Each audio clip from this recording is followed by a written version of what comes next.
నమో వెంకటేశాయ. ఏడుకొండలవాడ వెంకటరమణ గోవింద గోవింద. శ్రీ శ్రీనివాస శ్రీ వెంకటేశ గోవింద గోవింద. కలియుగ ప్రత్యక్ష దైవం శ్రీనివాస పరబ్రహ్మ అనుగ్రహ విశేషంతో శ్రీమద్భాగవతంలో నవమ స్కంధంలోని విశేషాలు యథాశక్తి తెలుసుకుంటున్నాం. నారాయణం నమస్కృత్య నరం చైవ నరోత్తమం దేవీం సరస్వతీం వ్యాసం తతో జయముదీరయేత్. సుఖయోగీంద్రుల వారు పరీక్షిన్ మహారాజునకు పూరు వంశాన్ని వర్ణించి చెబుతూ ఉన్నారు. యయాతి మహారాజు పుత్రులలో చివరివాడైనటువంటి పూరుడు అతని వంశం. ఆ వంశంలోనే దుష్యంతుడు జన్మించాడు. ఆ దుష్యంతుని చరిత్ర జరుగుతూ ఉంది. దుష్యంతుడు కణ్వాశ్రమంలో శకుంతలను గాంధర్వ విధితో వివాహం చేసుకున్నాడు. ఆ తరువాత మహారాజు రాజ్యానికి వచ్చేశాడు. శకుంతల ఒక పుత్రుణ్ణి కన్నది. కణ్వ మహర్షి ఆ పిల్లవానికి జాతకర్మాదులన్నీ నిర్వహించారు. ఆ తరువాత శకుంతల ఆ కణ్వాశ్రమం నుంచి దుష్యంతుని దగ్గరకు తన బిడ్డతో పాటు వచ్చింది, పతిగృహానికి చేరుకుంది. అక్కడ తం దురత్యయ విక్రాంతం ఆదాయ ప్రమదోత్తమా. ఆ స్త్రీరత్నమైనటువంటి శకుంతల తన కుమారుణ్ణి తీసుకుని దుష్యంతుని రాజ్యానికి వచ్చింది. యదా న జగృహే రాజా భార్యాపుత్రావనిందితౌ శృణ్వతాం సర్వభూతానాం ఖేవాగాః అశరీరిణి.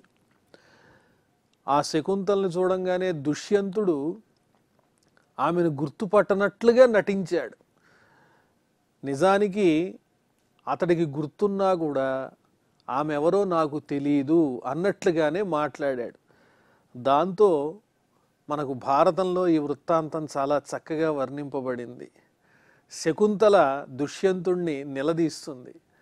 ఆ తరువాత అశరీరవాణి ఆకాశంలో నుంచి ఒక వాక్కు వినిపిస్తుంది, దైవ సంబంధమైన వాక్కు. ఓ దుష్యంత, ఈమె నీ భార్య, అతడు నీ బిడ్డ, అతడు నీ పుత్రుడు. శృణ్వతాం సర్వభూతానాం. అందరూ వింటుండగా, సమస్తమైన ప్రాణులు వింటుండగా అశరీరవాణి వినిపించింది. ఏమని అంటే, ఈమె శకుంతలను నీవు గాంధర్వ విధితో వివాహం చేసుకున్నావు, మీ ఇద్దరికీ జన్మించినటువంటి వాడే ఈ పుత్రుడు అని అశరీరవాణి స్పష్టంగా చెప్పేసింది. మాతా భస్త్రా పితుః పుత్రో ఏన జాత స ఏవ సహ భరస్వపుత్రం దుష్యంత మావమంస్థాః శకుంతలం. అశరీరవాణి చెబుతోంది, ఓ దుష్యంత, శకుంతలను నీవు అవమానించవద్దు, అనుమానించవద్దు.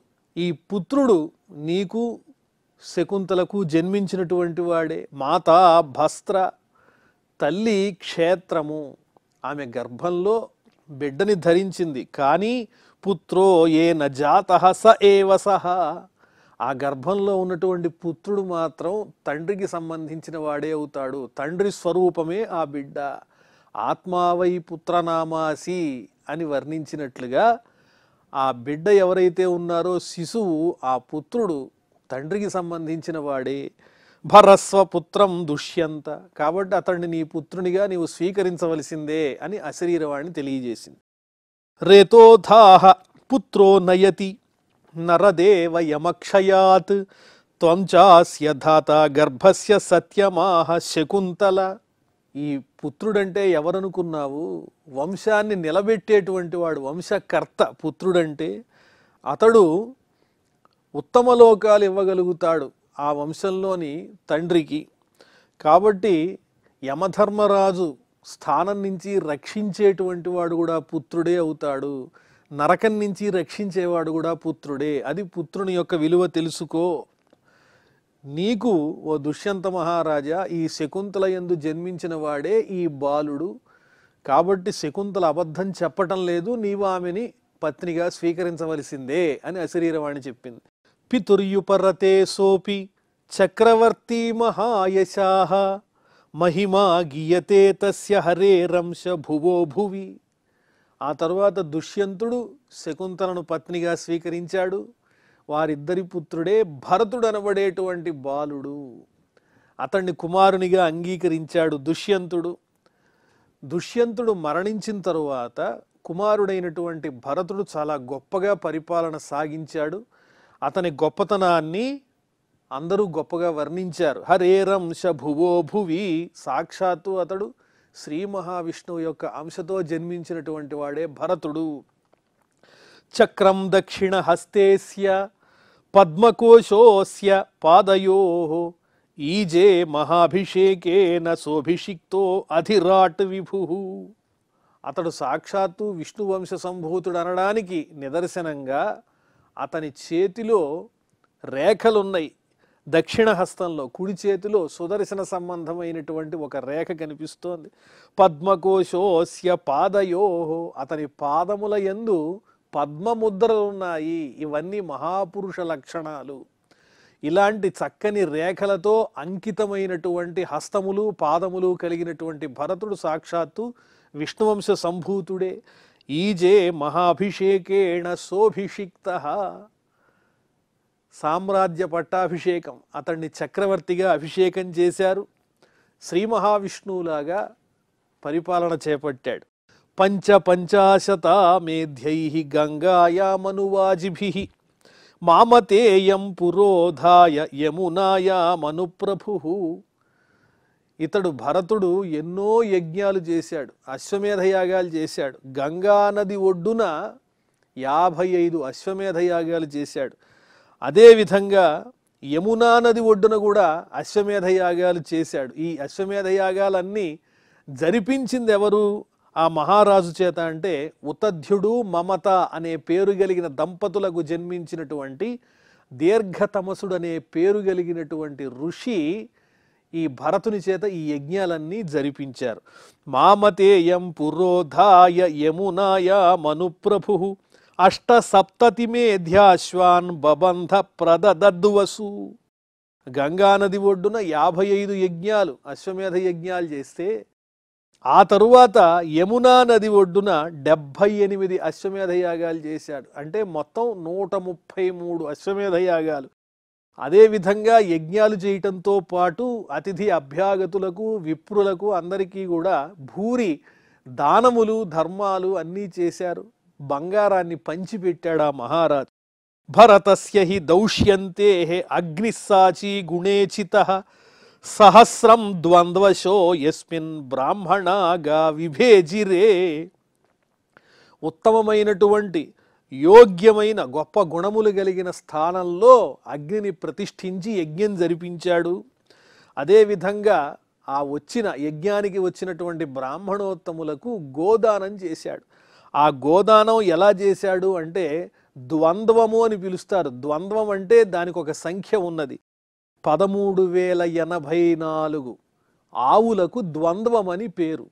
అలా ద్వంద్వమని పేరు కలిగినటువంటి 13,084 పాడి ఆవులను 1000 మంది బ్రాహ్మణోత్తములకు దానం చేశాడు. అంటే ఒక్కొక్కరికి 13,084 సంఖ్యతో పాడి ఆవుల్ని దూడలతో సహా చక్కగా అలంకరించి 1000 మంది బ్రాహ్మణోత్తములకు దానం చేశాడు ఆ భరతుడనేటువంటి మహారాజు. 33 హ్యశ్వాన్ బద్ధ్వా విస్మాపయన్ నృపాన్ దౌష్యంతి రత్యగాత్ మాయాం దేవానాం గురుమాయయౌ. ఆ చేసినటువంటి అశ్వమేధయాగముల యొక్క సంఖ్య చెబుతున్నారు. 33 133 అశ్వమేధయాగాలు చేశాడు. అందరూ ఆశ్చర్యపడే విధంగా దేవతలు కూడా ఆశ్చర్యపోయారు. దేవతల వైభవం కన్నా అతిక్రమించి గొప్ప గొప్ప వైభవాలన్నీ కూడా చవి చూశాడు. అనేక రకాలైన సంపదలను పొందాడు. అవన్నీ అనుభవించిన తరువాత వాటి మీద విరక్తి చెంది శ్రీ మహావిష్ణువుని చక్కగా మనస్సులో నిలుపుకుని దేవానాం గురుమాయయౌ ఆ శ్రీహరిని పొందాడు భరత చక్రవర్తి. ఎన్నో యజ్ఞయాగాలు దాన ధర్మాలు చేసి ఆ పరమాత్మ అనుగ్రహ విశేషంతో శ్రీ మహావిష్ణువు స్థానాన్ని పొందాడు. ఇంకా ఆయన గురించి చెబుతున్నారు. మృగాన్ శుక్లదతః కృష్ణాన్ హిరణ్యేన పరివృతాన్ అదాత్ కర్మణి మష్ణారే నియుతాని 14. అదేవిధంగా ఏనుగులను కూడా దానం చేశాడు. చక్కని తెల్లనైనటువంటి పెద్ద పెద్ద దంతములు కలిగిన మేఘాల్లాగా నల్లగా ఉండేటువంటి మదించినటువంటి ఏనుగులను బంగారంతో అలంకరింపబడినటువంటి ఆ ఏనుగులను దానం చేశాడు. ఎన్నిటి అంటే 14 లక్షల ఏనుగులను దానం చేశాడు. ఎప్పుడు అంటే మష్నారే అనేటువంటి పదాన్ని ప్రయోగించారు. దీనికి వ్యాఖ్యానంలో చెప్పిన విషయం ఏమిటంటే ఇదొక విధమైనటువంటి యజ్ఞకర్మ. కస్మింశ్చిత్ యజ్ఞకర్మ విశేషే, ఒకానొక యజ్ఞకర్మ యందు ఈ విధంగా ఏనుగులను దానం చేశాడని చెప్పారు. లేదా ఒక తీర్థ విశేషమునందు, ఒక పుణ్యతీర్థ విశేషంలో ఈ ఏనుగులన్నింటినీ దానం చేశాడు అని వర్ణించి చెప్పారు. భరతస్య మహత్కర్మ న పూర్వే నాపరే నృపాః నైవాపుః నైవ ప్రాప్స్యంతి బాహుభ్యాం త్రిదివం యథ. మహాత్ముడైనటువంటి భరతుని యొక్క గొప్పతనం ఎలాంటిది అంటే అంతకుముందు భరతుని వంటి వారు లేరు, అలాగే అతని కాలంలో లేరు, భవిష్యత్తులో రారు, త్రికాలములలో కూడా ఎవరు అతిక్రమించలేనంత గొప్ప శక్తిమంతుడు, మహిమలు కలిగినటువంటి వాడు విష్ణువంశ సంభూతుడు ఆ దుష్యంతుని పుత్రుడైనటువంటి భరతుడు అని వర్ణించి చెబుతూ, ఎవరైనా 2 చేతులతో స్వర్గాన్ని అందుకోగలుగుతారా? సాధారణమైనటువంటి మానవులు 2 చేతులు పైకెత్తి స్వర్గాన్ని పట్టుకుందామంటే అందుతుందా? అలాగే ఆ దుష్యంతుని పుత్రుడైనటువంటి భరతుని యొక్క గొప్పతనాన్ని అందుకోవాలంటే సామాన్యులు 2 చేతులతో స్వర్గాన్ని అందుకోవాలని కోరుకున్నట్లే. అంత దుర్లభము, అంత గొప్పవాడు ఆ భరతుడు అని వర్ణిస్తున్నారు. కిరాత హూణాన్ యవనాన్ ఆంధ్రాన్ కంకాన్ ఖశాన్ శకాన్ అబ్రహ్మణ్యాన్ నృపాంశ్చాహన్ మ్లేచ్ఛాన్ దిగ్విజయే అఖిలాన్. ఎంతోమందిని జయించాడు శత్రువులను అని వారి పేర్లు వర్ణిస్తున్నారు. కిరాతులు, హూణులు, యవనులు, ఆంధ్రులు, కంకులు, కశులు, శకులు, అలాగే వేద విరోధులైనటువంటి వారు ఎంతోమంది రాజులు, వీళ్ళందరినీ మ్లేచ్ఛులు, అనేక మంది ఇలాంటి శత్రువులందరినీ తన దిగ్విజయ యాత్రలో భాగంగా సమస్తమైన వీళ్ళందరినీ కూడా కిరాతాదుల్ని జయించాడు. జిత్వా పురాసురా దేవాన్ ఏ రసౌకాంసి భేజిరే దేవస్త్రియో రసాం నీతాః ప్రాణిభిః పునరాహరత్. ఒకానొక సందర్భంలో దేవతల్ని జయించి రాక్షసులు దేవతా స్త్రీలందరినీ బలవంతంగా తమతో పాటు రసాతలానికి తీసుకుని పోయారు, పాతాళలోకానికి. అప్పుడు ఈ దుష్యంత పుత్రుడైనటువంటి భరతుడు ఆ రాక్షసులందరినీ సంహరించి వారి చెరలో ఉన్నటువంటి రసాతలంలో ఉన్న దేవతా స్త్రీలందరినీ కూడా విడిపించి తీసుకుని వచ్చాడు. అంత పరాక్రమవంతుడు ఈ భరతుడు అని వర్ణిస్తున్నారు. దేవస్త్రియో రసాం నీతాః ప్రాణిభిః పునరాహరత్. రాక్షసుల చేత రసాతలానికి తీసుకుని వెళ్ళబడినటువంటి దేవతా స్త్రీలందరినీ రక్షించి తీసుకుని వచ్చినటువంటి వాడే ఈ భరతుడు. సర్వాన్ కామాన్ దుదుహతుః ప్రజానాం తస్య రోదసి సమాహ త్రిణవసాహస్రీః దిక్షు చక్రమవర్తయత్. అతను చాలా కాలం పరిపాలన సాగించాడు. ఎన్ని సంవత్సరాలు అంటే త్రినవసాహస్రీః 27,000 సంవత్సరాలు. త్రినవము అంటే 3 9 27, సహస్రం అంటే 1000, 27,000 సంవత్సరాలు చక్రవర్తిగా పరిపాలన చేశాడు. సర్వాన్ కామాన్ దుదుహతుః ప్రజానాం తస్య రోదసి. రోదసి అంటే స్వర్గము, భూమి, ఈ రెండూ కూడా అతని పరిపాలనలో ప్రజలకు ఏం కావాలో ఆ సంపదలన్నీ ఇచ్చాయి. అంటే భూమిలో ఉండే సంపదలను దేవతలకు అందించడం ద్వారా దేవతలు సంతృప్తి చెంది స్వర్గంలో ఉండే సంపదలన్నీ భూమి మీద ఉన్నటువంటి ప్రజలకు ఇచ్చారు. ఈ రకంగా భూలోకానికి దేవలోకానికి మధ్యలో ఒక చక్కటి సమన్వయం ఏర్పడింది ఈ భరతుని యొక్క పరిపాలనలో. స్వర్గంలో ఉన్న సంపదలైనా భూమి మీద ఉన్న సంపదలైనా అందరూ చక్కగా సంతోషంగా తృప్తిగా అనుభవించారు ప్రజలందరూ. అంత గొప్పగా సార్థకమైనటువంటి పరిపాలన చేశాడు భరత చక్రవర్తి. సమ్రాట్ లోకపాలాఖ్యం ఐశ్వర్యమధిరాట్ శ్రియం చక్రం చాస్ఖలితం ప్రాణాన్ మృషేత్యుపరరామః. లోకానికంతటికీ భూలోకానికంతటికీ సమ్రాట్ అయ్యాడు. అతడు చూడని వైభవాలు లేవు, సంపదలు లేవు, ఐశ్వర్యము లేదు. లోకపాలకుడు అనేటువంటి గొప్ప అధికారాన్ని కూడా పొందాడు, సంపదలు పొందాడు. అయినా ఈ ప్రాణాలు వ్యర్థము, ఈ సంపదలు వ్యర్థము, చక్రవర్తి అనే బిరుదు వ్యర్థము, ఇవన్నీ అశాశ్వతమే అనేటువంటి జ్ఞానాన్ని పొందాడు. మృషా ఇత్యుపరరామ, ఈ పొందినటువంటి బిరుదులు కానీ పదవులు కానీ ఐశ్వర్యాలు కానీ ఇవన్నీ నశించిపోయేవే, అశాశ్వతమైనవి అని అర్థం చేసుకుని వాటి నుంచి వైదొలగాడు, వాటి మీద ఆసక్తిని పోగొట్టుకున్నాడు భరత చక్రవర్తి. తస్యాసనృప వైదర్భ్య పత్న్యః తిస్రః సుసమ్మతాః జఘ్నుస్త్యాగ భయాత్ పుత్రాన్ నానురూప ఇతీరితే. ఆ భరత చక్రవర్తికి 3 భార్యలు ఉన్నారు. ఆ 3 భార్యలు విదర్భ దేశానికి చెందినటువంటి వారు. వారి 3కి కూడా సంతానం కలిగింది. 3 కుమారులు కలిగారు భరత చక్రవర్తికి ఆ 3 పత్నులయందు. కానీ భరతుడు ఏమనుకున్నాడంటే, ఈ పుత్రులు 3 చూస్తూ ఉంటే నాకు తగినట్లుగా లేరు, అంటే వారి రూపంలో కానీ తేజస్సులో కానీ ఎక్కడా తనకు తగినటువంటి పుత్రుల్లా వాళ్ళు కనిపించటం లేదు.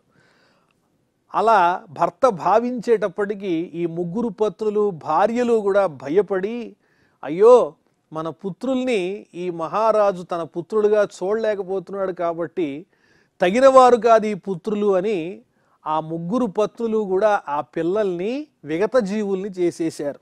తస్యైవం వితథేవంశే తదర్థం యజతస్సుతం మరుత్స్తోమేన మరుతో భరద్వాజం ఉపాదదు.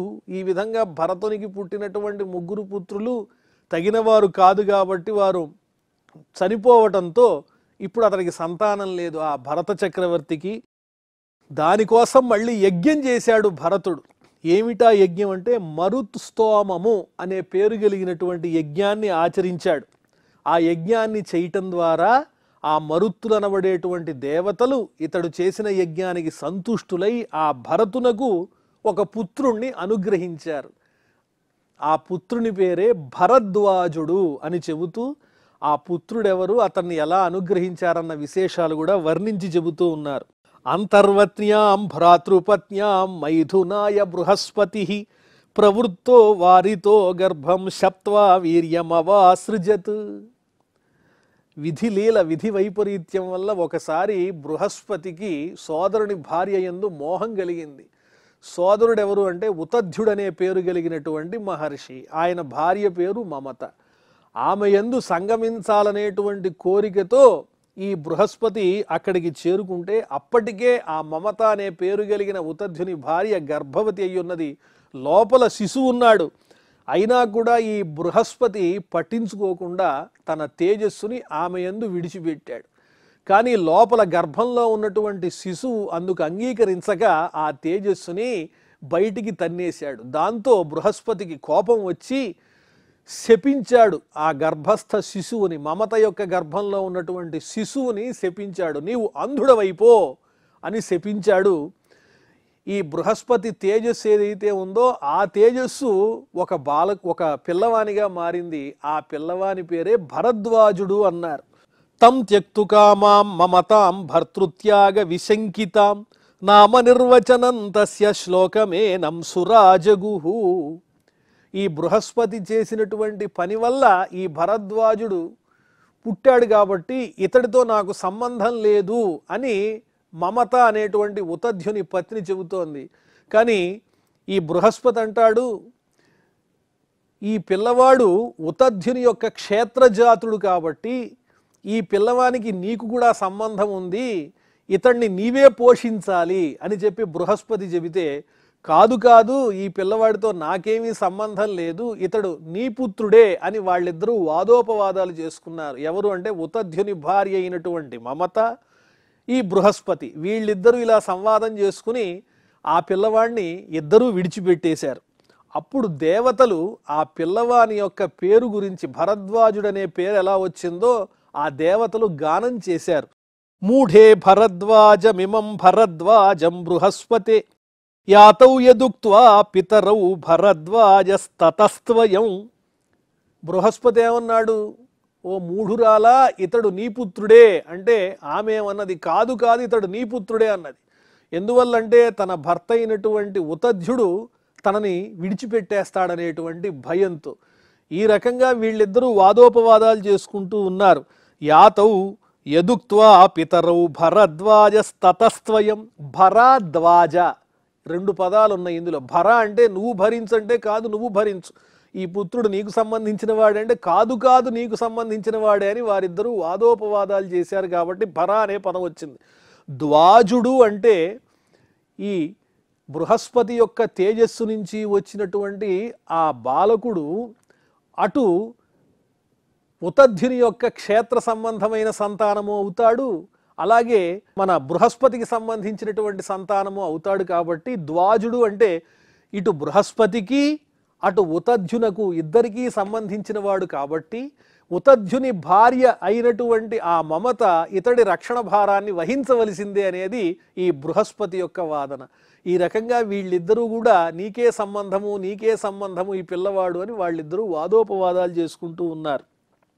అందువల్లనే ఆ పిల్లవానికి భరద్వాజుడు అనే పేరు వచ్చింది. చోద్యమానా సురైరేవం మత్వా వితథమాత్మజం వ్యసృజత్ మరుతో బిభ్రం దత్తోయం వితథేన్వయే.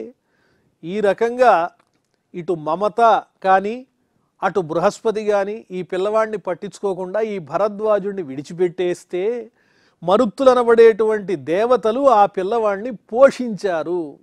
ఇప్పుడు ఈ భరతుడు సంతానం లేక మరుత్తుస్తామం అనేటువంటి యజ్ఞం చేశాడు కాబట్టి అతడి యజ్ఞానికి సంతుష్టులైనటువంటి ఆ మరుత్తులనే దేవతలు ఆ భరద్వాజుడు అనేటువంటి బాలకుడిని తీసుకుని వచ్చి ఈ మహారాజైన భరతుడికి ఇతడే నీ పుత్రుడు, ఇతడిని నీవు నీ పుత్రునిగా స్వీకరించు అని చెప్పి భరద్వాజుడిని ఈ భరతునికి అప్పగించారు. కాబట్టి అప్పటి నుంచి ఇతడు భరతుని యొక్క పుత్రునిగా స్థిరపడిపోయాడు.